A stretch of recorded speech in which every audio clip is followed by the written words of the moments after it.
This clinical education companion is for users of the GentleMax Pro. It is not a substitute for complete training.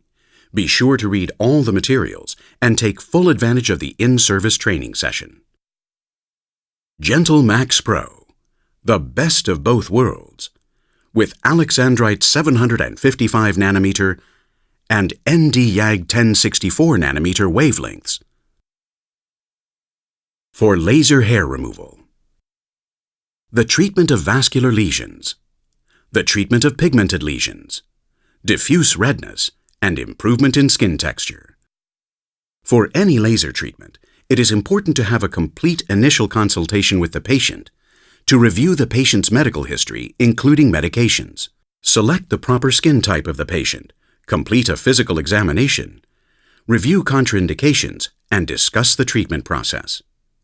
Establishing appropriate and realistic expectations prior to the treatment is important. The informed consent should be reviewed and signed.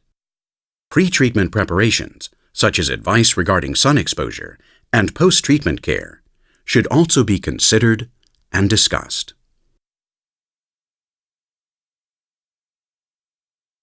Please refer to the clinical manual and in-service instructions for a complete discussion of these items. Chapter 1. Laser Hair Removal. The 755 nanometer and 1064 nanometer wavelengths are excellent choices for laser hair removal. The 755 nanometer wavelength has a strong affinity for the melanin in the hair shaft, which transmits heat to the bulb and the bulge of the follicle. The 1064 nanometer wavelength has a mild affinity for melanin, making it a safer choice for darker skin types, and a strong affinity for the nutrient vessel supply. Light energy is converted to heat energy. This energy, when applied for the correct amount of time, damages the source of growth of the hair follicle while keeping the surrounding tissue healthy. All follicles cannot be damaged in one single session as hair grows in different phases: the anagen phase, the catagen phase, and the telogen phase. Each phase has a unique anatomy. In order for the follicle to be optimally damaged, the bulb, bulge, and vascular supply should be present. It is in the anagen phase of the hair growth cycle that the follicle can be optimally targeted. The growth cycle varies depending on which part of the body the hair follicle is found. This is why hair removal requires successive treatments at various treatment intervals. Explaining this to your patients, along with instructions regarding what to expect, how to care for the skin, protect the skin, and remove hair between sessions, will greatly increase patient compliance, treatment success, and customer satisfaction. The next step towards beginning the treatment should be the test spot. Some practitioners prefer to carry these out days prior to beginning the full treatment session.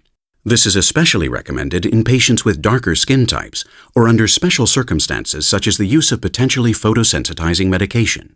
In these cases, it is best to wait 48 to 72 hours before assessing the skin's response. Before any laser treatment, always make sure the skin is completely clean and there is no sign of any makeup, cream, or deodorant.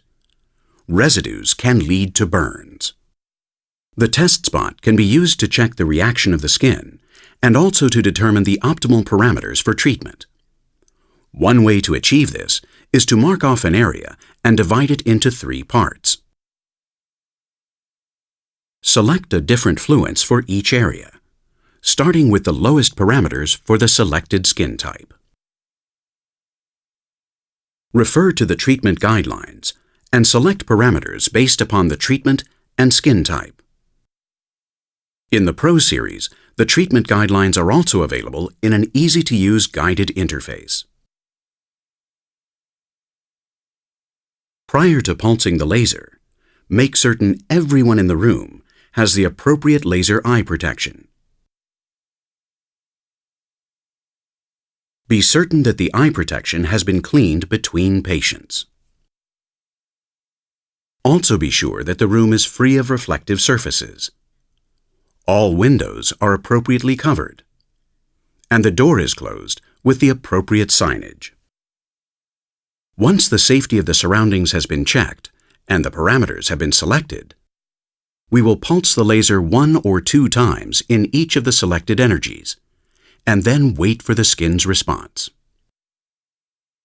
We look for parafollicular edema in the case of the 755 nanometer laser, which may be accompanied by a mild redness. In the case of the 1064 nanometer laser, the response is less pronounced. This is an example of a very strong parafollicular response. A milder variation is also acceptable. Now we can proceed to complete the treatment.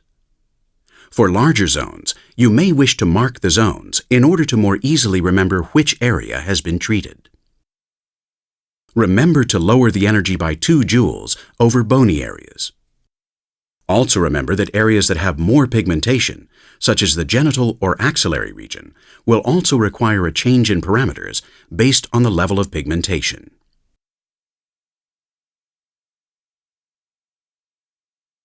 Be sure when pulsing near orifices, such as the nose or ear, that they are covered with multiple layers of moist white gauze.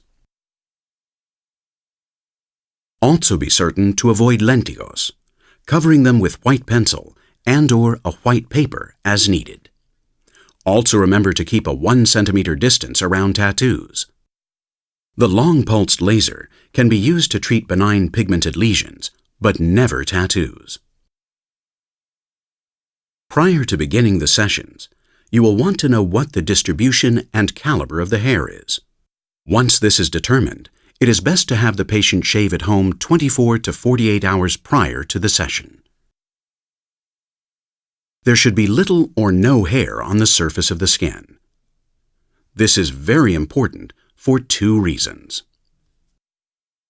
First, this will allow the skin to recover from the shaving and prevent folliculitis. Second, there will be enough hair growth to see where treatment is needed.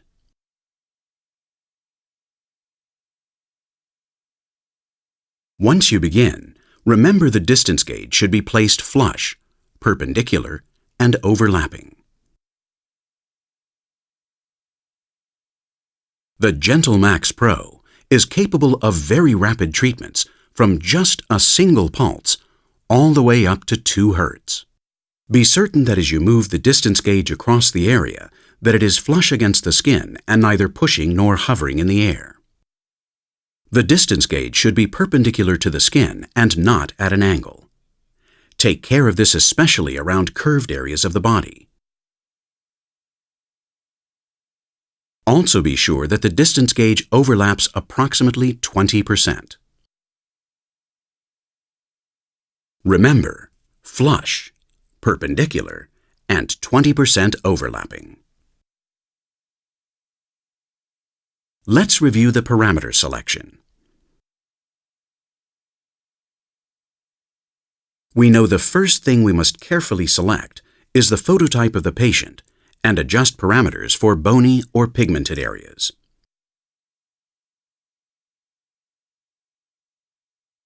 We have also discussed selection of fluents based upon the skin type of our patient and the test spot response. Now let's discuss how we select spot size, pulse duration, and cooling. Spot size selection for hair removal depends upon the depth of the follicle, and therefore the part of the body that is being treated. For deeper follicles found in the body, you will use a 15 or 18 gauge spot size. For more superficial follicles on the face, you will use the 12 gauge spot size. To change the spot size, press the gray side button on the handpiece and move the slider until you have reached the desired size and feel the slider engage with a click. Notice that the silver piece called the slider attachment at the end of the slider is for spot sizes 12, 15, and 18 millimeters, and the gold for spot sizes 6, 8, and 10 millimeters. The piece is easily changed by pulling off the end and replacing it with the desired piece. Make sure once you have selected the spot and calibrated the device that you place the appropriate distance gauge for the spot size selected. Make sure your distance gauge is clean and has no black stain on it. If it is developing black stains, you may clean the end with a diluted bleach solution. Change your distance gauge every 200 to 300 pulses. A clean window and fresh gauge can be quickly and easily attached. Also during the treatment, keep the distance gauge free of any frost from the cryogen by quickly wiping every 30 to 40 pulses. And of course, clean with isopropyl alcohol or medical wipes between patients. Selection of the pulse duration. The 3 millisecond pulse duration is an excellent short pulse duration, especially to remove finer hair. You may wish to leave your pulse duration selection at 3 milliseconds, or in the case of dense hair or thick hair, as in the kind found in a man's beard or the bikini area, you may wish to extend the pulse duration to 10 or even 20 milliseconds, especially during the initial sessions.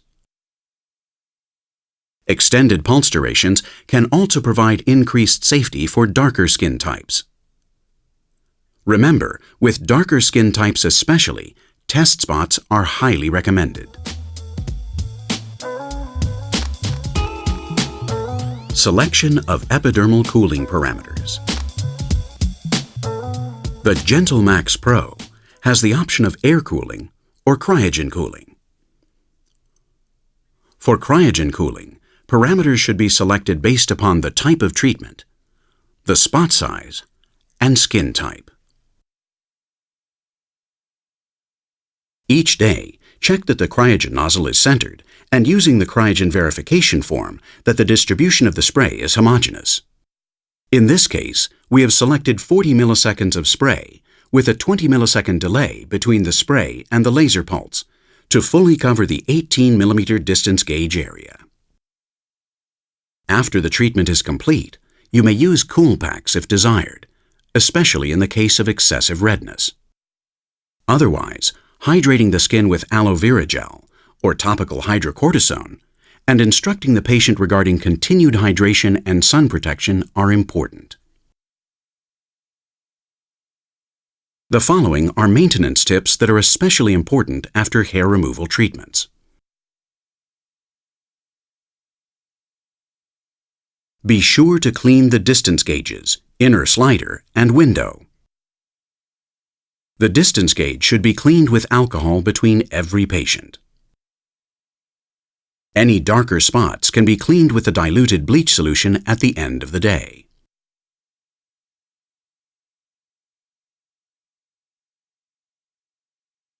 The window should be changed approximately every 200 to 300 pulses at the same time as you switch out the distance gauge. In order to change the window, simply slide out the window holder and replace the window. All windows and distance gauges can then be cleaned at the same time at the end of the treatment session.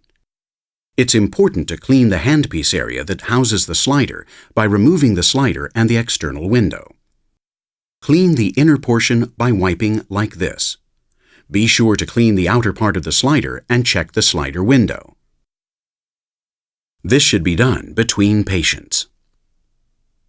The slider window should otherwise be removed and cleaned daily.